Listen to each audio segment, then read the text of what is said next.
Bismillahirrahmanirrahim. Assalamualaikum warahmatullahi wabarakatuh.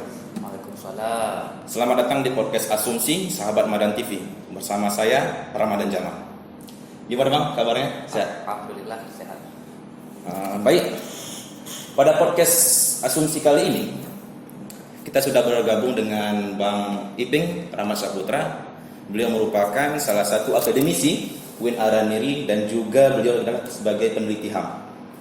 Selamat datang Bang di podcast Asumsi Sahabat Madan TV. Ya, Baik, sebelum kita memulai perbincangan kita pada hari ini, mungkin saya memberikanlah sedikit narasi tentang pembahasan kita pada kali ini.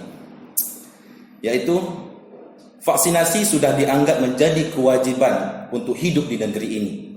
Mulai dari pejabat negeri sampai ke masyarakat di pelosok negeri ini.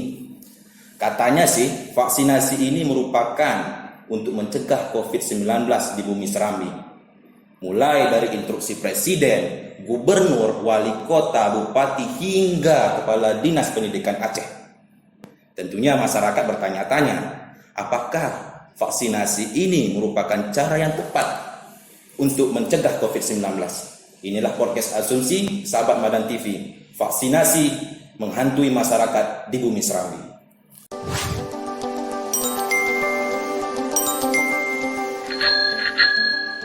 Oke Bang. Masya Allah, luar biasa. Baik, kesempatan kita pada hari ini yaitu tentang vaksinasi yang menghantui masyarakat di bumi Serambi. Seperti kita ketahui bahwasanya memang COVID yang ada di Indonesia dan khususnya di Aceh, memang upaya-upaya pemerintah itu, baik dari pemerintah pusat maupun pemerintah daerah khususnya Aceh, itu program dari pemerintah daerah Aceh itu sudah melakukan namanya gebrak masker, yang memang tujuan fokusnya itu kepada masyarakat dan kepada sekolah-sekolah. Nah, setelah beriringnya waktu, setelah adanya gebrak masker, tentunya adanya vaksinasi massal. Dan ini fokusnya juga tidak lain adalah kepada masyarakat dan kepada pihak-pihak sekolah. Secara garis besar, memang awalnya itu tidak ada pemaksaan untuk kepada masyarakat untuk melakukan vaksinasi. Nah, tetapi secara kita melihatnya secara sosial, bahwasanya vaksinasi ini sudah menjadi tekanan dan kewajiban bagi seorang masyarakat yang ada di Indonesia. Dibuktikan bahwasanya juga ketika masyarakat hendak keluar dari daerah, itu harus ada surat pernyataan vaksin. Kan menjadi tanda tanya besar kepada masyarakat. Yang kedua adalah mahasiswa juga harus menampilkan surat vaksinasi ketika pengisian KPS. Nah, yang lebih viralnya lagi ketika pernyataan kepala dinas pendidikan Aceh yang menyampaikan bahwasanya kepala sekolah SMA, SMK atau SLB wajib melaksanakan vaksinasi kepada siswanya. Tentu menjadi bumerang kepada kita semua. Dan tentunya juga ini apakah memang sebagai landasan politik dari mereka ataupun secara sosial ataupun memang sudah ada kadarnya untuk akan berbicara tentang kesehatan.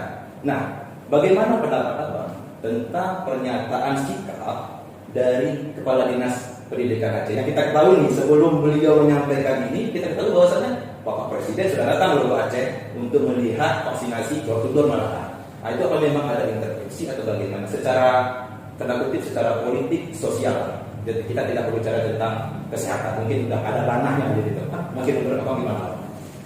Ya baik, terima kasih. Yang pertama saya ucapkan kepada rekan-rekan Madan TV Iya, Madan TV yang sudah mengundang untuk berbagi ya bisa sampaikan berbagi ide dan pendapat mengenai fenomena yang sedang terjadi, terkhusus spesifik tema mengenai vaksinasi yang menghantui masyarakat.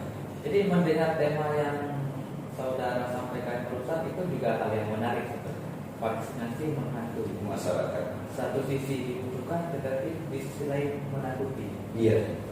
Jadi ada satu buku yang berhubungan dengan hal ini, tapi dalam konteks yang berbeda. Itu judulnya itu Necessary Evils, ataupun bahasa Republik Indonesia kita pemberontak yang dibutuhkan. Pemberontak yang Vaksinasi ini ditakutkan, tetapi pada sisi lain dipaksakan. Iya. Seperti itu.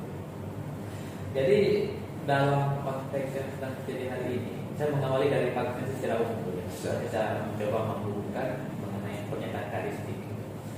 Sebenarnya setiap sesuatu yang berhubungan dengan impromptu fenomena ataupun fenomena yang terjadi secara tiba-tiba itu dituntut ada semacam early alert ataupun kesadaran yang terlebih dahulu dimiliki oleh otoritas negara.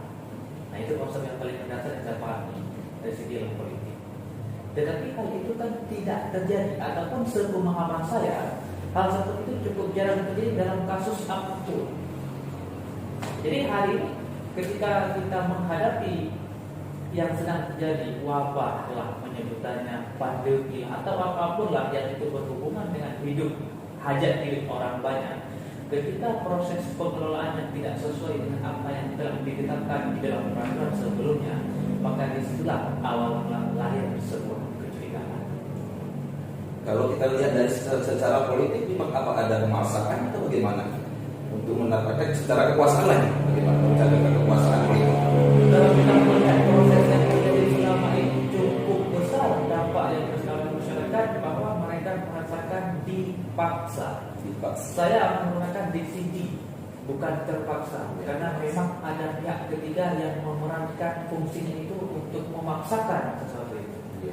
Sedangkan di dalam Undang-Undang Dasar itu pasal mengenai hak asasi manusia juga disebutkan, kemudian terwujud ataupun terjemahkan dalam Undang-Undang Kesehatan bahwa setiap manusia itu, setiap pribadi memiliki hak secara mandiri untuk mengelola kesehatannya. Tetapi kan akhir-akhir ini semua ada undang-undang kesehatan, undang-undang kemudian kekarantinaan kesehatan, undang-undang vaksinasi, bahkan termasuk instruksi presiden yang terakhir itu saling bertuburkan.